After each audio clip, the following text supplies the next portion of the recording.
Assalamualaikum warahmatullahi wabarakatuh. Waalaikumsalam warahmatullahi wabarakatuh. Hai Sobat Bawaslu, kembali lagi di podcast Berbakat bersama Bawaslu Kabupaten Tasikmalaya.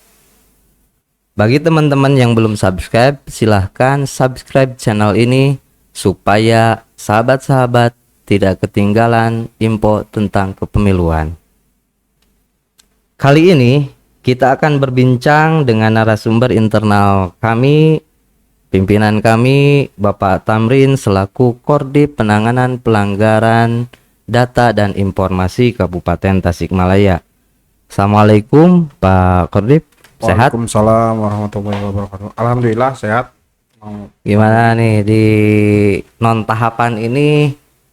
Kayaknya Bawaslu ini landai dalam melakukan tahapan-tahapan karena kita di non tahapan. Tapi Pak Kodim sehat selalu. Alhamdulillah. Jadi begini Pak Beni, perlu dijelaskan juga pada masyarakat bahwa kegiatan pada non tahapan ini sebenarnya Bawaslu tuh enggak artinya bukan tidak ada kerjaan. Betul, Ya, betul. Tapi betul. mereka tuh kami di internal selama non tahapan ini kita melakukan aksi banyak kegiatan yang memang dirangkai oleh kita di internal. Salah satunya yaitu kunjungan ke desa gitu, atau kunjungan ke sekolah-sekolah, ke MTS, ke SMA. Tujuannya untuk mensosialisasikan pemilu selanjutnya yaitu pemilu pada tahun 2029. Itu Pak Ben. Siap. Jadi sebetulnya intensitas kerja kita sangat padat ya, di samping kunjungan ke desa, kemudian ke parpol, ke sekolah-sekolah sebagai pemilih pemula untuk menghadapi pemilu selanjutnya. Nah, di sini kita akan membahas tentang mengenal pelanggaran tentang pemilihan. Karena kemarin kan di 2024 sebagai salah satu bentuk pengawalan kita dalam menjamin demokrasi yang benar-benar melahirkan pemimpin yang bagus kan harus benar-benar diawasi gitu. Nah, pada hari ini, pada kesempatan ini kita akan mengenali apa itu pelanggaran pemilu. Menurut Pak Kordip, apa sih yang dimaksud dengan pelanggaran pemilu itu sendiri? Pak, pelanggaran itu atau pelanggaran pemilu itu adalah sebuah tindakan yang bertentangan dengan produk hukum, baik itu perundang-undangan atau perbawaslu atau perundang-undangan lainnya. Jadi kan dalam aturan di undang-undang perbawaslu itu ada unsur-unsur mana yang boleh, mana yang enggak, sehingga kalau misalkan baik itu penyelenggara ataupun masyarakat melanggar aturan yang ditentukan itu dimaksud dengan tindakan pelanggaran pemilu. Gitu. Gambarannya besarnya begitu Pak Ben. Siap. Jadi kan masyarakat juga bisa paham gitu, sahabat-sahabat Bawaslu juga bisa paham. Nah, supaya jadi pegangan nih di masyarakat, apalagi untuk generasi-generasi hari ini. Ini untuk pegangan dasarnya kalau berbicara undang-undang nomor berapa dan Perbawaslu nomor berapa tentang penanganan pelanggaran ini? Nah, bahasanya tuh menjadi dasar atau landasan untuk bagaimana mereka juga bisa meningkatkan kapasitasnya dalam hal proses ke depan ketika mereka terjerat oleh urusan-urusan tindak pidana pemilu itu. Nah, mereka tuh bisa ngedownload di Google Chrome itu ada Undang-Undang Nomor 7 tahun 2017, ada Undang-Undang 10 tahun 2016 tentang pemilihan kepala daerah, bupati, gubernur, bupati, wali kota. dan ada juga yang lebih terperinci, yaitu berkaitan dengan soal penanganan pelanggaran itu ada Perbawaslu 7 tahun 2020. Itu di situ terperinci, secara terperinci. Artinya masyarakat ini bisa nanti membaca langsung sebagai referensi. Nah, saya tadi tuh mau ngobrol sebagai referensi mereka dalam hal supaya mereka tidak melakukan hal-hal yang artinya dilarang oleh negara ya lewat putusannya ya undang-undang ataupun Perbawaslu. Itu mungkin Bang Ben. Oh, jadi sahabat Bawaslu bisa dicatat nih Undang-Undang Nomor 7 tahun 2017 itu untuk pemilu, Undang-Undang Pilkada 10 tahun 2016, dan yang paling penting ini sebetulnya yang supaya tidak, kan kalau di Undang-Undang 7 itu tebal sekali gitu. Nah, untuk lebih spesifik itu pegang aja di Perbawaslu 7 tahun 2022 tentang penanganan pelanggaran. Di situ kelihatan objek, subjek hukumnya, unsur-unsurnya, masyarakat dan sahabat-sahabat Bawaslu juga bisa memahami itu. Nah, ini kan kalau berbicara tentang pelanggaran, apakah ada macam-macamnya ini atau seperti apa sih di undang-undang itu? Ya banyak, Pak Ben.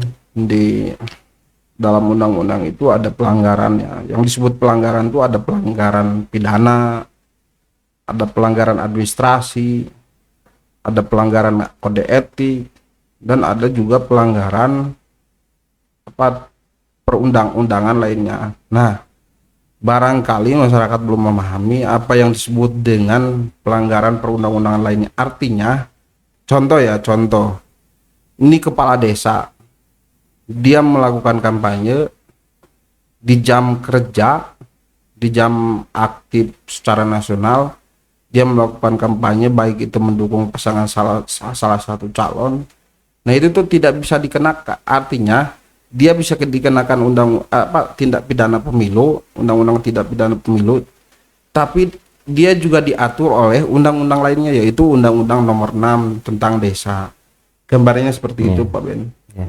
Baik, yang disebut tadi kan sudah disebutkan ya bahwa ada 4 ya pelanggaran itu. Nah, tadi ada tindak pidana. Nah, tindak pidana pemilu tuh seperti money politik.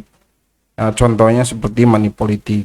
Si kandidat ini membagi-bagi uang, itu kan bagian dari money politik.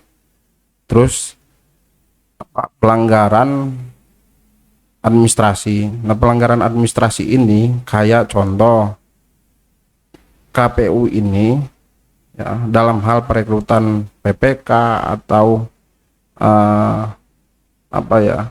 PPS, mereka tuh tidak berpatokan pada PKPU-nya atau Perbawaslu-nya. Nah, tindak pidana kode etik itu tuh kenanya ke internal, Pak Ben. Kenanya ke internal tuh contoh kayak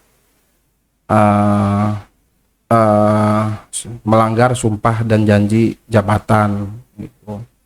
Jadi ada tindak pidana pemilu, kemudian ada tindak pelanggaran administrasi, pelanggaran etik, atau undang-undang lainnya.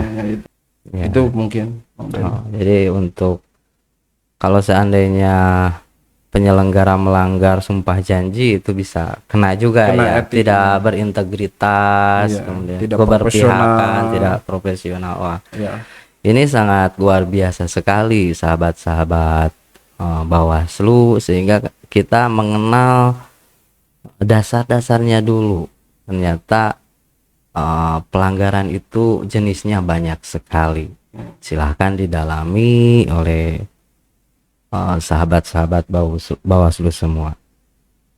Nah, selanjutnya bagaimana sih peran sederhana supaya masyarakat itu bisa benar-benar mengawal pemilu secara utuh? Karena kalau hanya Bawaslu dengan sumber daya manusia yang terbatas ini mengawasi jutaan pemilih, ini sangat kewalahan. Maka di sini perlu peran masyarakat. Nah, ini peran masyarakat yang sederhana ini seperti apa ini, Pak Kodik? Ya, peran masyarakat itu yang tadi kita sudah ulas ya. Peran masyarakat itu, jadi tadi kita sudah ngobrol banyak hal berkaitan dengan soal bagaimana sih masyarakat ini harus ikut terlibat dalam proses mengawal demokrasi yang dilaksanakan 5 tahun sekali.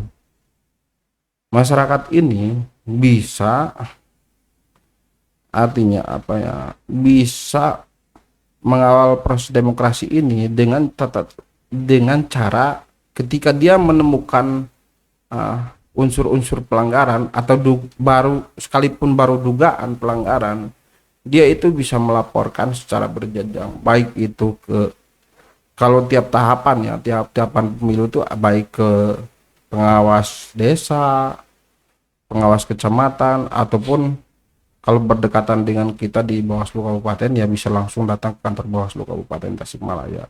Begitu mungkin Pak Ben.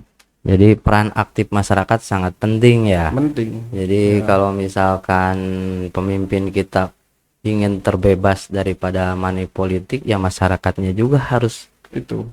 sadar bahwa itu dilarang kan gitu, bahwa itu dilarang dan mencerdai demokrasi kita gitu. Sehingga kalau misalkan pemimpinnya lahir dari money politik, ya kedepannya program-programnya juga pasti akan kacau karena berpikiran nominal seperti itu.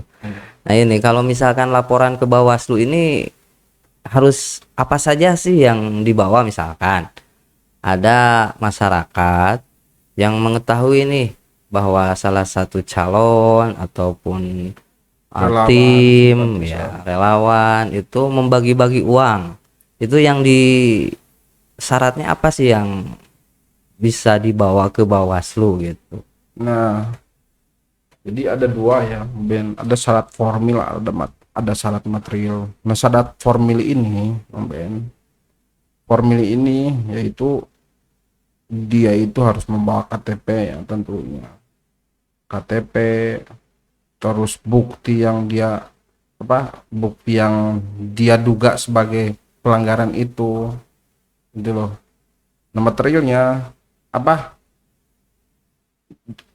Yang syarat formil material ini dia harus terpenuhi, tidak hanya syarat formil, misalkan yang tadi saya bilang identitas pelapor, tapi materialnya juga harus ini. Nah, saya ulangi ya,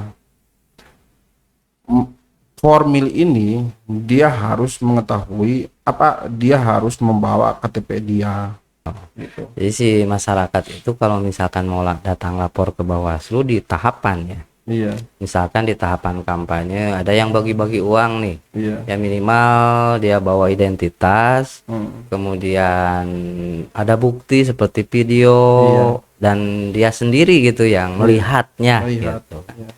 Oh jadi gitu sahabat Bawaslu, kalau misalkan peran masyarakat sangat penting, maka silakan laporkan. Ada money politik, kemudian kampanye di masjid ataupun lain-lainnya, itu bisa dilaporkan ke Bawaslu dan kita akan menjamin identitas pelapor tidak akan bocor ke publik. Itu salah satu komitmen kami di Bawaslu seperti itu. Nah, ini seru juga ya dalam jenis-jenis pelanggaran yang sangat luas ini, itu ternyata kita diberi kewenangan yang sangat luar biasa. Nah, di 2024 kemarin ini Pak Kordip, itu pelanggaran dari yang 4 itu, satu tindak pidana, kemudian administrasi, etik, sama undang-undang lainnya, ini trennya seperti apa sih? Apakah banyak melanggar pelanggaran pidana, administrasi, itu yang lebih banyak yang mana itu? Ya, kebanyakan yang kemarin itu yang muncul di 2024 itu ya soal pidana. Contoh pelibatan kepala desa ya, pelibatan aparatur sipil negara. Itu. Nah itu tuh, ini menjadi tren yang memang tiap pemilu ke pemilu tuh selalu itu yang artinya muncul. Nah, memang kesadaran kita sebagai masyarakat ya, artinya masyarakat secara umum masyarakat ini kadang-kadang juga takut untuk bertindak. Artinya ketika mengetahui baik itu kepala desa, aparatur sipil negara ikut terlibat dalam proses proses konsolidasi di masyarakat tuh, mereka tuh khawatir untuk melapor karena mereka tuh takut atas jabatan-jabatan yang memang nempel pada posisi kepala desa, aparatur sipil negara itu. Sehingga memang perlu, makanya kenapa di non tahapan ini kita melakukan sosialisasi ke masyarakat, ke aparatur sipil desa, ke aparatur sipil negara juga ya.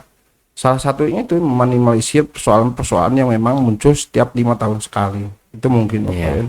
Jadi di pemilu 2024 itu laporan yang banyak tentang money politik ya, kebanyakan. itu money Kemudian politik. keterlibatan perangkat desa, kepala desa gitu. Nah, jadi 2024 kemarin kita tuh menangani sebetulnya banyak kasus. Yang paling tren itu money politik dan keterlibatan aparatur sipil negara. Nah, yang terakhir nih, Pak Odip. Jadi kita nih kemarin sudah ya melakukan pemilu, kemudian pilkada, apalagi rekor kita pilkada ini Ada mulai PSU-nya ada ya? PSU-nya gitu kan. Ada perpanjangan dari 27 kota kabupaten di Jawa Barat, cuman Tasik nih yang Ya, kemarin melakukan PSU. tapi Nah, untuk saya ingin ya, mungkin karena memang ini kan kita ini kan bagian dari masyarakat. ya, Saya ingin memberikan satu penjelasan kepada masyarakat bahwa PSU ini tidak lahir dari putusan-putusan kita di Bawaslu ataupun di KPU. Tapi PSU ini lahir dari keyakinan hakim Mahkamah Konstitusi. Sehingga kita ingin memberikan penjelasan bahwa bukan Bawaslu Kabupaten Tasikmalaya ataupun KPU Kabupaten Tasikmalaya yang memutuskan untuk terjadinya PSU. jadi di 2024 ini Bang, kita sudah melakukan tahapan dan sudah melahirkan presiden, legislatif, dewan, bupati, gubernur. Untuk pemilu selanjutnya dan pemilihan selanjutnya ini Bang, harapan Abang sebagai Kordip penanganan pelanggaran data dan informasi kepada masyarakat itu seperti apa sih? Baik. Tadi sebelum lanjut ke soal harapan saya personnya, saya pribadi sebagai pimpinan Bawaslu Kabupaten Tasikmalaya, saya ingin mengingatkan pada penonton podcast berbakat ini, jangan lupa subscribe ya, YouTube Bawaslu Kabupaten Tasikmalaya, dan juga jangan lupa di komentari. Barangkali nanti ke depan kita ada hadiah bisa dikasihkan ke masyarakat. Selanjutnya berkaitan dengan harapan saya ya sebagai pribadi atau mewakili institusi, harapan ke depan itu ya yang pertama, karena pemilu yang lalu tuh tren yang semakin meningkat tiap pemilu ke pemilu tuh soal money politik ya, harapan besarnya besok tuh masyarakat tuh udah cerdas. Artinya dia tuh milih pemimpin tuh berdasarkan visi misi soal program-program ketika dia menjabat, apa yang disampaikan ketika dia dimenangkan gitu. Selanjutnya soal tren karena tren di 2024 itu soal money politik dan juga soal perangkat negara yang artinya terlalu terlalu depan dalam hal konsolidasi di masyarakat untuk memenangkan salah satu kandidat. Karena memang sudah jelas ya baik itu di undang-undang KSN ataupun di undang-undang undang-undang nomor 6 tentang desa, perangkat negara ini kan memang sudah diikat oleh sebuah aturan yang artinya tidak diperbolehkan ya ikut terlibat dalam hal proses konsolidasi untuk pemenangan salah satu kandidat. Begitu mungkin Mbak Ben. Biar apa? Biar lahir pemimpin yang memang benar-benar mengabdi untuk kepentingan rakyat. Ya, jadi kalau misalkan lahir dari money politik mungkin nantinya Ya banyak terindikasi gitu kan, nanti terindikasi. banyak lahir contoh ya pemimpin yang dilahirkan dari soal money politik, saya meyakini 100%. Ya. Pemimpin yang dilahirkan dari konsolidasi kekuatan kapital, dia akan mencari ketika dia menjabat sebagai kepala daerah atau bupati atau gubernur atau presiden, dia akan mencari bagaimana caranya untuk mengembalikan modal yang telah keluar. Oh, gitu. Gitu. Jadi transaksional ya. Transaksional. Ya masyarakat dilupakan gitu kan. Artinya- jadi ngambil bati aja gitu, Gitu. ngambil untung gitu dari karena efek dari money politik itu. Akhirnya apa yang menjadi korban? Masyarakat ini hanya akan menjadi penonton infrastruktur, pendidikan, kesehatan. Itu tidak akan ya seperti harapannya. Ya, kesejahteraan masyarakat. Iya. Ya, Itu jadi mungkin harapan ke depan mudah-mudahan di pemilu selanjutnya kita bersih dari money politik dan pelanggaran lainnya, Amin. tindakan-tindakan jenis-jenis pelanggaran yang 4 itu. Iya. Terima kasih sahabat podcast Bawaslu Berbakat telah mengikuti dan mendengarkan podcast kami. Mohon maaf bila banyak kesalahan. Assalamualaikum warahmatullahi wabarakatuh. Waalaikumsalam.